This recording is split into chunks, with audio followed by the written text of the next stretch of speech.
Selamat berjumpa dengan Yan di channel Morat Marit. Coba lihat judul video ini. Di pernikahan kedua aku, ternyata cuma numpang tinggal gitulah kira-kira. Videonya sangat menarik sekali. Linknya ada di deskripsi di bawah video ini. Aku anjurkan kalian nonton video dia ya. Banyak cerita-cerita yang menarik. Tapi sebelumnya ya, selamat pagi, siang, sore, dimanapun Anda berada. Nah, aku ingin minta tolong dari kalian, dari penonton, siapa saja ya. Terutama kalau Pak Han nonton video ini ya, atau mungkin Karda, Om Thomas, atau Pak Tony di Bojonegoro. Kalau kalian nonton video aku ini ya, tolong kasih komentar. Di dalam video ini, aku tidak akan menghakimi si cewek itu ya. Aku nonton, mengikuti kehidupan dia ya. Mulai dari kemarin aku nonton sampai hari ini nonton yang kedua ini ya. Sangat menarik ceritanya. Dalam kehidupan dia yang pertama, dia bercerai ya. Terus ini adalah pernikahan dia yang kedua kalinya. Jadi sangat menarik. Lepas dari cerita ini, apakah cerita benar atau ini hanya sekedar seperti orang nulis novel aja ya. Saya nggak tahu. Lepas dari semua itu, tapi ceritanya menarik.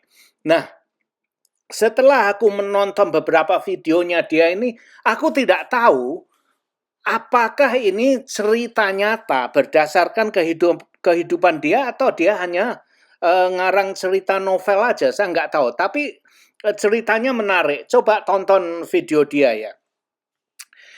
Nah, sebelum itu aku akan minta tolong dengan kalian kasih komen. Mungkin Grandma Uti, Grandma Garti, kasih aku komen ya, kasih komen. Coba. Tapi sebelumnya dengar dulu apa yang ada di pikiranku. Terus kemudian kalian kasih komen. Jangan nonton video dia dulu ya. Nonton ini dulu sampai selesai, mendengar ocehan aku, baru kalian kasih komen tentang cara pikir aku ini gimana. Oke, aku tunggu komen kalian. Nah, ini begini ceritanya. Ini yang ada di video ini. Ini adalah perkawinan dia yang kedua kali. Dia pernah kawin dulu, punya anak, kemudian cerai, dan sekarang ini menikah dengan laki-laki ini. Dia menikah dengan laki-laki ini pernikahan yang kedua. Kemudian dia punya drama lagi. Jadi cewek ini cantik loh. Coba lihat sendiri. Dia parasnya cantik. Seperti cewek karir gitu ya, mempunyai karir. Cewek cantik sekali, ini aku akui juga ya. Tapi aku tidak mau menilai dia, tapi aku hanya mau menilai tentang apa yang terjadi ya. Lepas itu cerita nyata atau enggaknya ya, tapi menarik menurut aku. Nah, video ini, di background video ini, perjalananku dari rumah. Aku mau ke kantor pos, mau beli perangko. Nah, terus ini adalah jalanan-jalanan di desa yang kalian sering lihat di video aku yang lalu-lalu ya. Aku lihatkan dari atas, dari tebing itu melihat ke bawah, itu ada desa kecil ya. Inilah desanya. Nah, minggu yang lalu itu turun salju ya, badai salju tapi nggak badai-badai soro lah. Tapi ya cukup lumayan saljunya. Dan sekarang ini dingin, setelah hujan salju, cuaca dingin, terus saljunya nggak meleleh, akhirnya jadi seperti ini. Yang kalian lihat itu sudah di pinggir, didorong ke pinggir gitu, ditumpuk agar jalanan itu bisa dilalui ya. Tapi saljunya ditumpuk di pinggir jalan. Nah, ini adalah desa yang ada di bawah, di tebing, di tempat aku tinggal itu. Lihat, saljunya banyak yang sudah kotor, agak kuning-kuning coklat itu ya. Itu pasir dengan garam itu. Jadi saljunya kotor, jangan diminum. Nah, dia menikah yang kedua kalinya dengan laki-laki ini. Setelah dia menikah 3 tahun, secara tidak sengaja, atau ya dia bilang secara nggak sengaja, cuman ya sawangannya itu ya. Mungkin dalam cerita ya, yang penting sengaja atau nggak pusing. Aku nggak pusing. Sewaktu dia bersih-bersih, tiba-tiba katanya ada surat yang jatuh, terus dia lihat, ternyata itu surat-surat rumah. Surat-surat rumah miliknya suaminya itu, rumah yang mereka tempati itu. Nah, selama ini si cewek ini merasa bahwa rumah itu adalah rumah mereka. Jadi dia merasa aman tinggal di rumah itu ya. Terus kemudian dia menemukan surat itu. Nah, selain dari rumah itu, si suaminya itu juga mempunyai rukuh, sebuah itu rumah rukuh gitu ya. Itu juga milik dia. Dan si istri juga tahu kalau suaminya itu punya rukuh dengan rumah yang mereka tempatin ini. Maka itu selama ini mereka merasa aman-aman gitulah. Nah, si suami ini dulu juga pernah kawin, terus istrinya kemana saya nggak tahu, tapi dia punya anak yang sudah dewasa gitu loh. Jadi si suami pernah kawin, si istrinya pernah kawin, mempunyai anak perempuan yang masih muda, masih kecil lah, umurnya mungkin nggak tahu belasan tahun atau berapa ya, nggak dijelaskan di situ. Nah, sewaktu dia menemukan surat itu, ya dia baca ya, mungkin rasa ingin tahunya ini surat apa, buka-buka, walaupun bukan suratnya dia, tapi biasa kan, kalau itu suami istri itu kan neritis itu ingin tahu gitu, mau tahu urusannya itu siapa ya. Nah itulah biasanya seperti itu. Makanya itu kadang-kadang aku lebih baik aku tidak tahu apa-apa. Itu lebih aman menurut aku. Nggak ada perkara. Karena kalau aku menemukan sesuatu biasanya perkara. Nah dia lihat-lihat, dia baca, oh ternyata itu surat rumah yang mereka tempatin itu. Terus kemudian ada surat lagi, di bawahnya ada surat lagi, surat pemilik rumah yang rukuh itu. Nah kemudian ditemukan bahwa surat itu bukan atas nama si suami dia yang kedua ini. Ternyata kedua properti itu milik atas nama anaknya si suami itu. Dan dia lihat-lihat tanggalnya, ternyata transfer rumah itu terjadi 1 bulan sebelum mereka berdua nikah. Jadi sebelum mereka berdua nikah, si suami itu sudah mentransfer nama properti yang dia miliki, rumah rukuh dengan rumah yang dia tinggali itu ditransfer ke anaknya yang pertama. Nah, berarti dia nikah dengan cewek ini, dia nggak punya apa-apa, dia numpang di rumahnya anak gitu loh.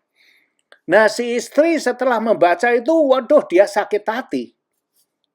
Dia sakit hati. Sekarang ini merasa ada suaminya itu tidak mempercayai dia, yang ini, yang itu. Pokoknya semua pemikiran tuh ada. Padahal si suami itu, dia menafkahi dia, keluarganya ini. Setiap gajinya diserahkan ke istrinya separuh atau whatever ya. Jadi dinafkahi, bukan diterlantarkan. Hanya rumahnya ini sebelum menikah dia diganti nama menjadi nama anaknya. Ya itu menurut aku sih sudah lumrah, itu sah-sah ya. Itu kan rumah harta dia sebelum dia menikah dengan cewek ini kan.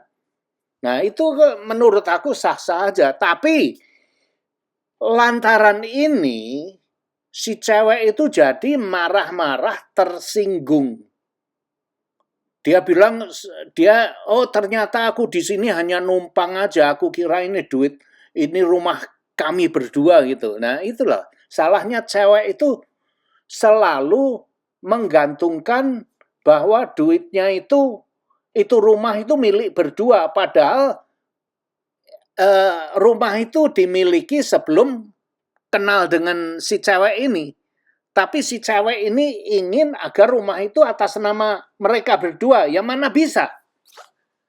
Sedangkan si wanita ini menikah dengan si laki-laki ini bondo dengkul, hanya bondo dengkul tok. Tapi setelah kawin dia mau menggagai hartanya si suami ini, harta sebelum menikah yang dia dapat sebelum menikah itu si istri ini mau merangkul semuanya, mau mengambil atas nama, seharusnya mesti atas nama mereka berdua, yang nggak bisa lah. Kamu menikah dengan dia, kamu tidak bawa apa-apa, hanya bawa diri kamu dengan anak kamu, malah kamu itu mempunyai beban anak yang kamu bawa ke rumah tangga ini. Itu pun masih kurang. Dia minta lagi rumah itu seharusnya atas nama mereka berdua. Atas nama mereka berdua, tapi si cewek ini tidak pernah ngasih kontribusi apapun. Dalam nikahan hanya bawa dirinya aja. Itu. Nah, itulah. Tapi kenapa si wanita kok bisa sampai tersinggung dengan kasus seperti ini ya? Apakah dia itu tidak merasa bahwa dia menikah itu tidak membawa apa-apa? Jadi kenapa dia kok ingin memiliki harta si suaminya itu yang didapat sebelum menikah? Kenapa? Padahal dia tinggal di rumah itu tidak pernah diusir, tidak pernah diusik, merasa aman, gitu aja kan. Nafkah pun juga dikasih. Nah itu loh yang saya tidak mengerti. Nah sekarang dilema saya melihat dalam kehidupan di dunia ini banyak sekali pertengkaran karena harta seperti ini. Itu. Mereka recok karena harta yang bukan miliknya gitu loh. Nah, sekarang begini ya. Misalkan dalam perkawinan, laki-laki dengan istri kawin, masih muda, tapi si laki-laki atau si wanita memiliki rumah hasil dari kerja mereka sendiri. Nah, setelah mereka kawin, taruhlah di satu pihak, entah itu suaminya atau istrinya, yang tidak mempunyai apa-apa sebelum menikah.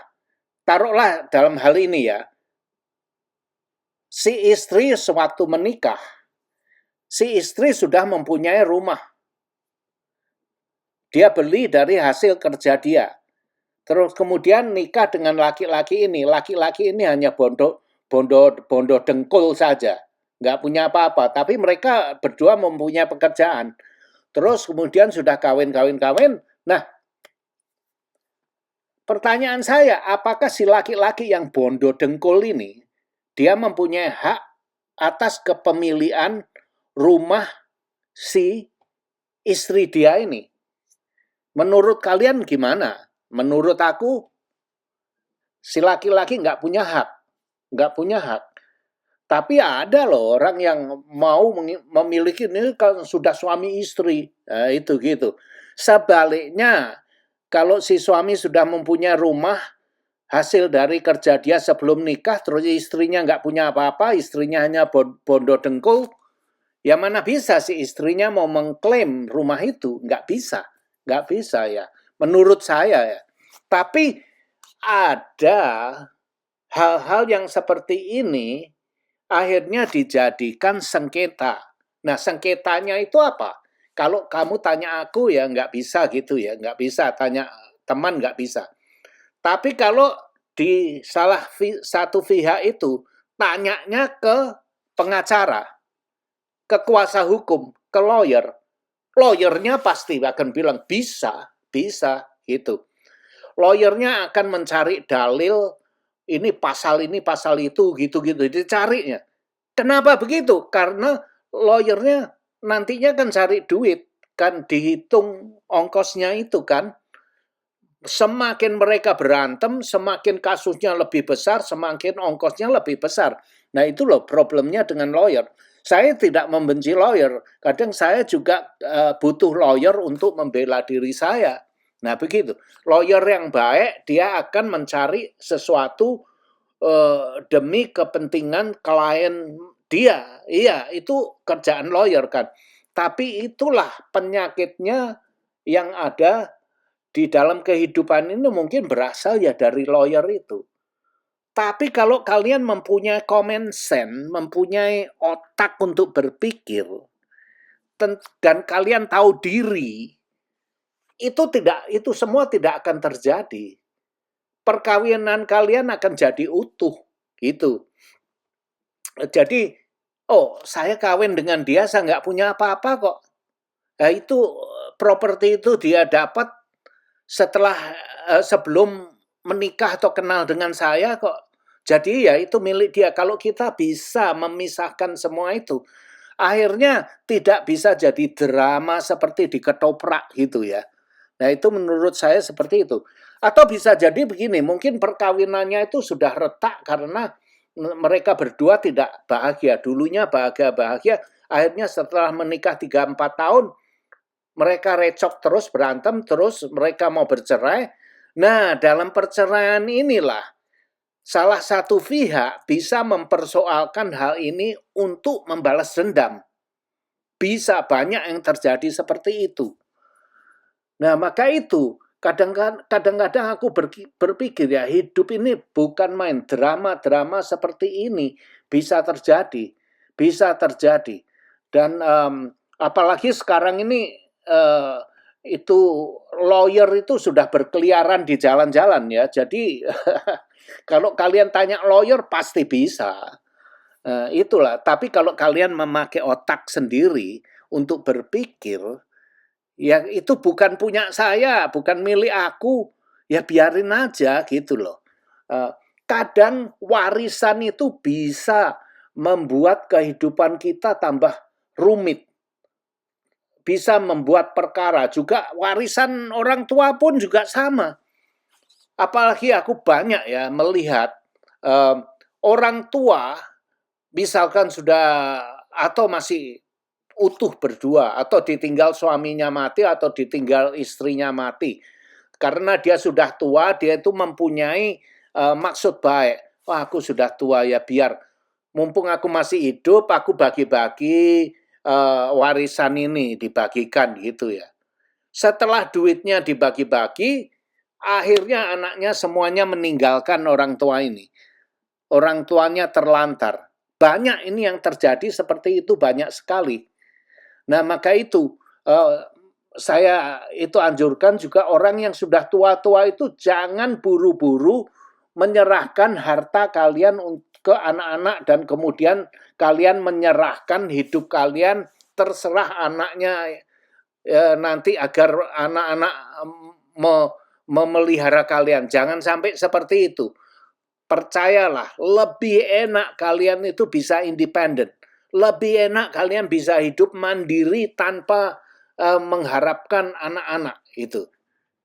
Tapi biasanya kalau orang tua seperti ini independen ya, oh itu anak-anak bilang, oh ini orang tua saya ini apa itu ya, sangat egois sekali, hartanya dicengkeram sendiri mau dibawa mati. Nah, kalian itu nggak sadar ya, hadiah yang terbesar, misalkan orang tua kalian mau independen, mau mengurusi diri sendiri, seharusnya kalian itu harus berterima kasih.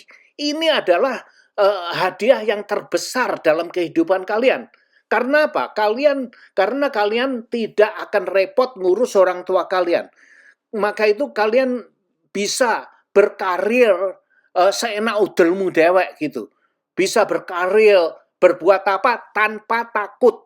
Tanpa takut kalau gagal gimana. Misal, oh kalau saya gagal nanti orang tua saya gimana. Tanpa harus memikirkan itu. Kalian sudah diberi kebebasan, orang tua kalian mau mandiri, jadi kalian bisa berkarya apapun, seandainya pun gagal, kalian tidak takut tentang ngurusi atau kehidupan orang tua kalian. Seharusnya kalian harus berterima kasih. Ding dong kalian. Nah, maka itu banyak anak-anak yang tidak mengerti juga karena mungkin IQ-nya ya. Terlalu mengharapkan harta warisan dari orang tua. Nah, itu dia. Maka itu menurut saya hidup ini lebih enak mandiri, bisa hidup dengan hasil jerih payah kita sendiri tanpa mengharapkan siapapun. Itulah kehidupan yang paling enak kalau kalian bisa. Kalau kalian males, ya masih domplang di rumahnya orang tua. Banyak aku lihat anak-anak yang sudah kawin, sudah punya anak pun masih domplang ke rumahnya orang tua. Banyak itu anak yang seperti itu, anak yang melempem. Maka itu hidup, kalau aku pribadi, aku selalu berdikari. Aku selalu cari duit sendiri, menghidupi diri aku sendiri, dan sampai tua-tua pun aku mengurusi diri aku sendiri.